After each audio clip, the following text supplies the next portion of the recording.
Good morning. Today you're here to witness the Austrian army hold the Von Wehr Road against the French. There's the commander with his staff overseeing maps, etc. And they've set themselves up on this ridge, which we will call the Briemen Ridge, because that's its name. The Austrians have set up, so let's have a look at their force structure. On the left flank have been placed cuirassiers, a heavy group of cavalry, Austrian cuirassiers, to hold the left flank. As we move back across, and remember that gap's never there, we have the 3rd Regiment of Austrian line, 1st Battalion out the front there, 2nd Battalion behind. That's Herman's house. Herman took his wife and 2 kids, packed up and left. He didn't want to be in the middle of this battle, so he'll be down the road somewhere. Here's the supply train neatly tucked in on the road, and it's being protected by militia, the 1st Battalion of the 5th Regiment. Militia aren't really very good troops, which is probably why they've been put in charge of looking after the baggage train. In the centre we have 2 field guns. Moving across we have the Serbian Freya light infantry, and they're around a Austrian heavy artillery piece. The best troops that the Austrians have today are grenadiers, any day in fact, and we have the 2nd Battalion of Grenadiers there and the 3rd Battalion of Grenadiers there, so the centre is quite strong. Up on the Bremer Hill Ridge we have the beautifully uniformed Austrian Hussars. They're quite a big unit. Over here we have 2 howitzers that can fire up and over the 2nd Regiment of Austrian line. This is the 2nd Battalion. That's the 1st Battalion of line out the front there. Now we know that the French are going to approach from down this way, and reliable reconnaissance has told us that they're approaching.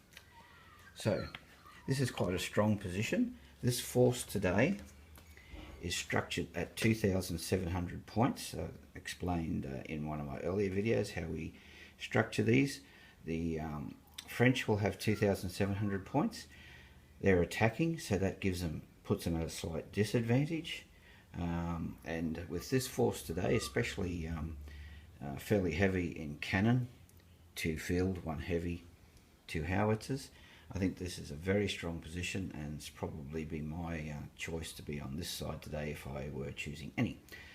Alrighty, let's see what happens when the French arrive. So the French have arrived, and the French commander has given his instructions to his regimental commanders on how he wants their disposition set out on the field. And if we look over to the French commander, here he is with his messages. He's taken a position near this windmill so he can see the entire battlefield quite well. He's set out the 20th Infantry Regiment on his left flank. You can see the 3 battalions there, 1, 2, 3, and there's a light battalion to support them in their advance. So that's his left flank. In the centre he has the 22nd Infantry Regiment, 3 battalions. He has a howitzer and a heavy artillery piece. Back here is his supply train behind this house, being guarded by French Corsican troops. Interesting. It's a flag, slightly different. But the Corsicans were a French colony, so they provided troops. Over here are the Dutch Grenadiers of the Old Guard. They're well-tried, tested, fierce set of infantry. Next to them are the beautifully uniformed Polish lancers, guard lancers, and over here, remember this gap doesn't exist, we have dragoons behind carbineers. Now these carbineers have breastplates which make them shock troops, shock cavalry, heavy cavalry, and they're supported by 2 horse guns. So the French have a little bit light on in artillery. Infantry is only supported by 1 unit of Dutch Guard, but I was privy to the commander's conversation before with his regimental commanders, and the plan, my French isn't that good, but as I understand it, the plan is this. The infantry will advance towards the Austrians to keep their attention and imply that the attack is going in. Meanwhile, on his right flank, where all the cavalry is, they are to attack around the right flank of the Austrians and strike at the ammunition train.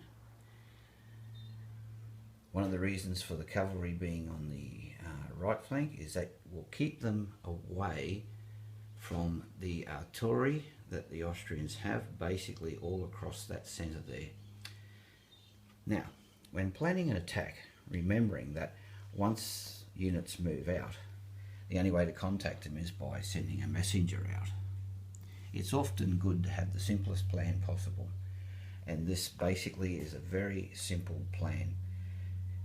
A hook attack with the cavalry as fast as they can go around the flank where there is only 1 unit of Austrian cuirassiers, and to attack this baggage train here and hopefully knock the Austrians out of the battle. All right, let's see how it goes. Now the way we'll do this game per normal is I'll do the moves and I'll get back to you at the end of each move and explain what's happening. Okay, the first move is over. The French infantry are moving forward under a bombardment from the howitzers up on the hill, and right in the middle here something most unexpected happened. First round of counter battery fire, and the French have actually managed with their heavy and howitzer to knock out one of the field guns of the Austrians. Really amazing stuff. I've seen this happen in many battles, and it never ceases to amaze me how they can do that straight up. The horse guns over here taking some casualties out of the Austrian cuirassiers, and that's not a good thing. They don't want to sit there and take that all day long. So that's basically the end of the first move. We'll now move on to the second. Okay, the end of move 2, and the French continue to advance. The howitzers continue to pour shell down on them. But one of the most amazing things, and this doesn't often happen, is the French guns have taken out this second Austrian field gun. Now, I promise you I'm playing this by the rules. It's not staged in any way, shape or form. I play these games out just to see how they will eventuate. And that has severely weakened the Austrian forces on the left flank. That's their artillery gone, and the French now can turn their attention to other targets.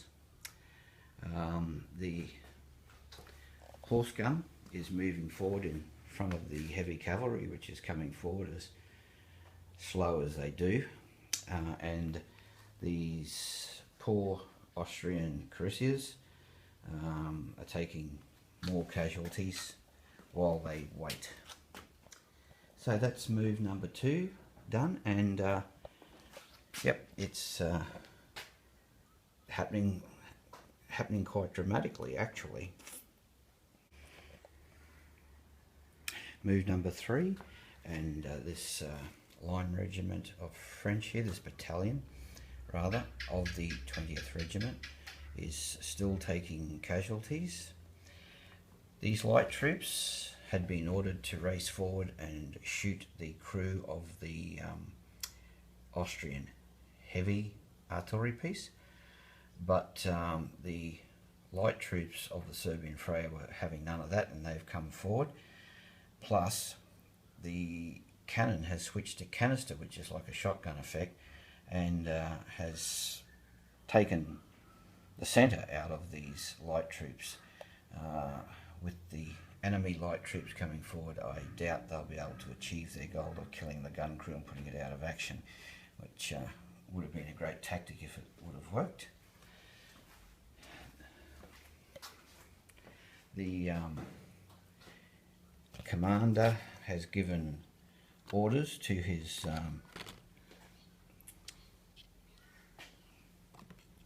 hussars to move down off the hill and around to the left flank. Since he's right next to them, that order is easily delivered and acted upon instantaneously. So they'll be moving down off the hill now and across to the left flank, which is quite obvious where the French are coming from. As you can see, more casualties being taken out of the Austrians. This is really unpleasant for them. The horse guns have moved over out of the way of the carbineers as they come forward, followed by the dragoons and the Polish lancers here. If you think heavy cavalry is taking a long time for it to go forward, it's very frustrating and slow, but once you get it in place, it's quite spectacular. The Dutch grenadiers of the Old Guard are moving forward in column, along with the 1st Battalion of the 22nd Line Regiment. The French commander has moved up next to this gun as he now feels quite safe, with the 2 French field guns out of the way. The French guns have changed their target on to this Austrian 1st Battalion of the 3rd Regiment, and they're starting to cop it now. So that's the end of move number 3. Okay, the end of move number 4, and this battalion is continuing to advance, taking casualties all the while. Over here the lights have really suffered in front of the Austrian heavy artillery piece and the Freya lights, who themselves are taking some casualties. One of the things with this howitzers, they will have to stop shooting soon, as the enemy will be closer to the Austrian troops than the howitzers are to the front line of Austrians, so they won't fire once they get within half range. But they can, of course, change their target, then fire over at the next line battalion coming up in support. Okay, so over here the French have they're continuing now to bombard this Austrian 1st Battalion of the 3rd Regiment here, and you can see over here the hussars are arriving on this flank. The cuirassiers are still taking casualties from those horse guns. If they ever catch them, they'll be held to pay. And the French heavy cavalry is moving forward. It's getting closer now. Still a ways off though. Alrighty, that's all there is for the 4th move. We'll move to the 5th. Move number 5. And the battalion here of the 20th Regiment has moved forward and received a canister from the heavy gun. You can see it's blown a path clean through the middle of it. The lights are peppering away at it and taking some casualties in return.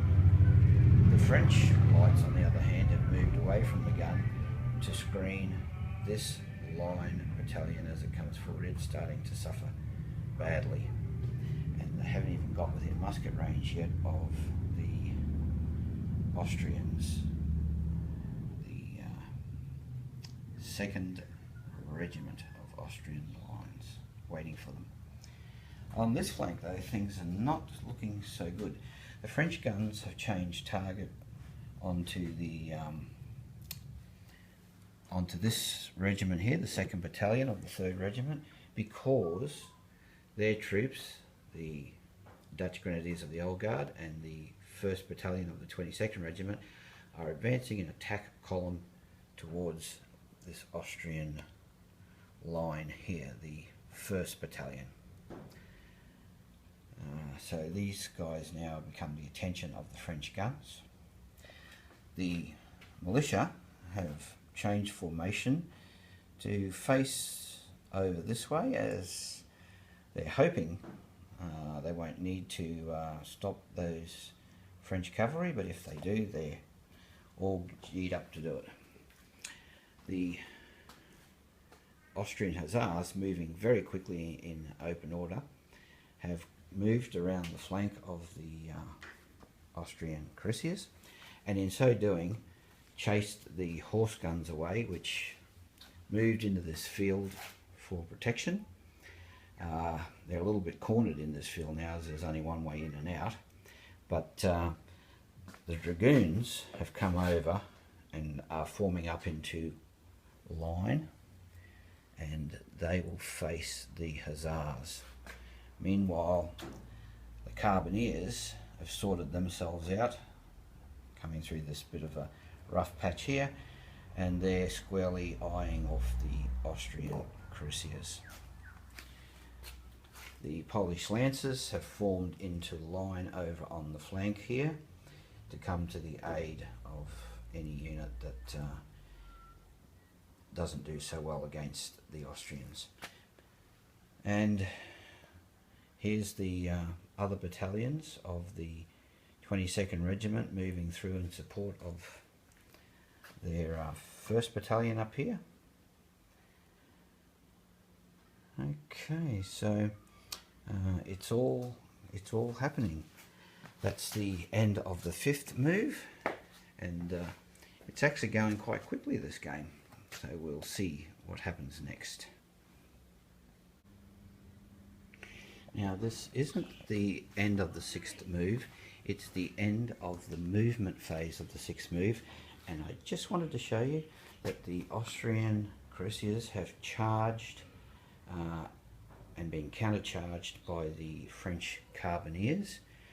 The Hussars have formed up and are moving forward.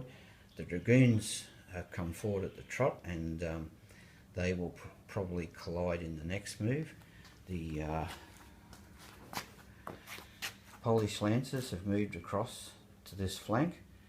The horse guns are sitting there watching the whole show, but I'll go away now and work out the results and get back to you shortly. Okay, now this is the end of move number 6, and again we see the battalion at the back there being shelled still by the howitzers. The one in the front here has taken severe casualties and is looking quite depleted. It actually has halted moving forward. This line regiment of the French over here in front of the cannon has taken too many casualties, their morale has broken, and they're retreating from the battle.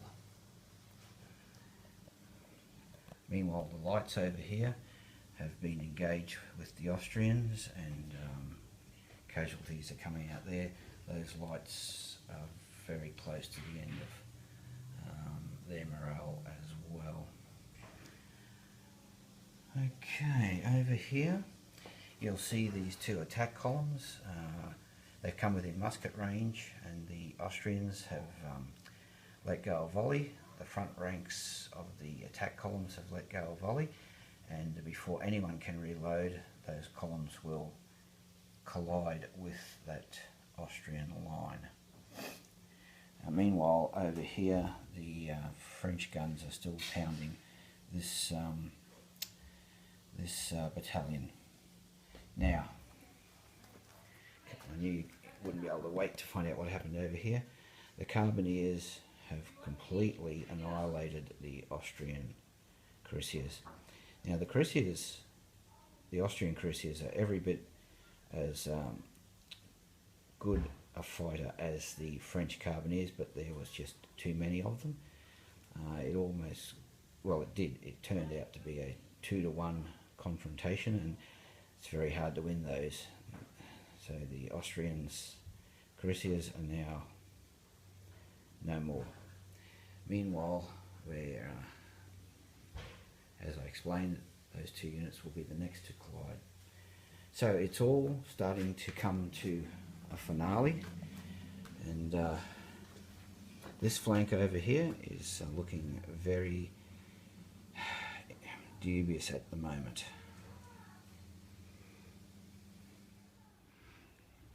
Just before we move to the end of move number 7, I want to show you this is the end of the movement phase of move number 7, and you can see there that the Hussars have gone in and attacked the dragoons. So at the end of this move, I've calculated what happens there, and I'll get back to you. Alright, the end of move number 7. As you can see, that French battalion is moving away, and the French gun is continuing to follow it with shell, as it's just an obvious target. The lights over here, more casualties, just a few as they annoy the Austrians, but it's looking quite serious, as though the French could not force their way through this particular area. The Austrians still have their grenadiers sitting here watching this whole show, when in fact maybe they should have been moving over to the left flank, because those attack columns have absolutely gone over the top of that poor Austrian battalion and are now moving forward. They took some casualties from the musketry, but not a noticeable number. The French artillery probably sending their last shell and cannonball into this battalion here, as their troops now in the next move will probably be engaged in musketry fire. The militia, having seen the cuirassiers form up over here, have delivered a volley at them. But remember, I told you that these guys wear armoured cuirasses, and so half the musketry fire would actually just ricochet off those cuirasses. That's what makes these troops so dangerous. As well, being militia, their firing is dubious at the best of times. And this Dutch Grenadiers, the Old Guard, is almost ready to move in and hit them on the flank, which is just not looking very good at all. Now, the Hussars were beaten off by the French Dragoons. It was a fairly even fight. The Hussars aren't as good as Dragoons, but there's a lot more of them. But they just didn't win this one, and that again is just an unfortunate day for the Austrians. If they had won it though, as they were reforming, as they must after a successful melee, these Polish lancers would have been at them, and yeah, their history was never going to be good on the day. So that's the end of move number 7. 8 is going to be really interesting, as I think it will decide the battle. Alrighty, so let's have a look at move number 8. Move number 8, and the Austrian commander has sounded the retreat. It's save yourselves if you can. The French artillery on the centre here have switched targets over to the Grenadiers, never missing an opportunity. The Austrian howitzers are still firing at that French line there and making it look very bad. This one here is safe from the howitzer fire as it's too close to the Austrian troops. The lights are still picking away at the line, but no real danger there. And this gun is firing at the only target it can, which is the battalion as it retreats. But over on the left flank, it's a shambles. The attack columns, as we said, have gone straight over that battalion and are now around the farmhouse and facing this battalion here. The carbineers have ridden in, and as expected, the poor old militia never stood a chance. The cavalry went straight over the top of it and are now firmly in possession of the ammunition baggage train, with the French grenadiers of the Old Guard coming round to support them. Over here, the hussars are in retreat. This left flank for the Austrians is totally destroyed. They cannot recover from this, especially with French heavy cavalry in their rear, and of course they lost their means to wage war. So the battle is over. These grenadiers and this line regiment over here held their ground and did what was expected of them, but they now will pack up and up and over the Briemen hill and away as fast as their little legs can carry them. And that is the game. It's over. It's been a stupendous victory for the French. Remember at the beginning I said how I would rather be in the defensive position that the Austrians are in. Well, it goes to show you what I know. Those two pieces of artillery being destroyed was not probably a war winner. They would have caused casualties with the French, but as you can see, there's a whole French regiment marching there. I don't think they could have stopped the whole three battalions. But even so, the cavalry really was the winner of the day. It took out the Austrian cuirassiers. Again, the horse guns helped, and even if the hussars over here had won their battle, they would not have been able to withstand the French Polish lancers, Guard Polish lancers. So the French army again was made up of 2,700 purchase points. They went for cavalry in as the French cavalry is exceedingly good and has that hard punching effect, which has won them the day. Yeah, in actual losses of men, the French came off quite lightly, really. The Austrians only lost a lot of men towards the very last part of the battle here. The artillery played their part, but again, was it really a war winner? No. Squarely, it was the tactics that the French employed, and that has won them the game. Alright, so that's the end of move number 8, and as I've said before with a lot of these games, 8 moves, that's quite a quick game actually. And that's what you can do. Alrighty, we'll do a post-mortem once all the troops have left and just recap. Thank you. Okay, just a quick post-mortem.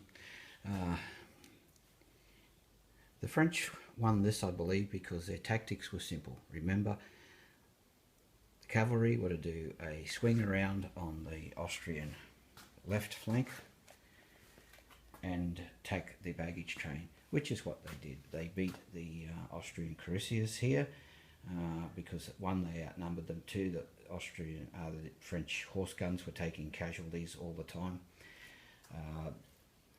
The Austrians sent over the hussars, who were beaten by the dragoons, and that was really the end of it. The carbineers crushed through the militia here and took the baggage train. Meanwhile, another success that the French were going to have was the attacking column by the Grenadiers of the Old Guard plus a line regiment attacking in battalion. They went through this particular battalion of Austrians here and were going to take the baggage train by themselves. So it looked like the Austrians were never in the race. Losing those two cannon there, as I said earlier, would have taken more casualties out of the French, but I'm not sure it stopped them. This flank over here did really well. It made a French battalion retreat. It made the French lights basically retreat, and the other two battalions of French stalled in the attack. So this flank was holding with the howitzers at the top here. But really, always a simple plan is the best plan. The French never had to send out orders to change tactics in the middle of the battle. They never had to reposition their forces. They gave them a clear path to follow. They went forward and just basically did that. So that's really about all we can say with this game. Big victory for the French, not so much for the Austrians. Surprisingly, I would have staked the Austrians to win this one. But okay, so I hope you enjoyed this battle as much as I enjoyed bringing it to you. Keep watching. Thanks.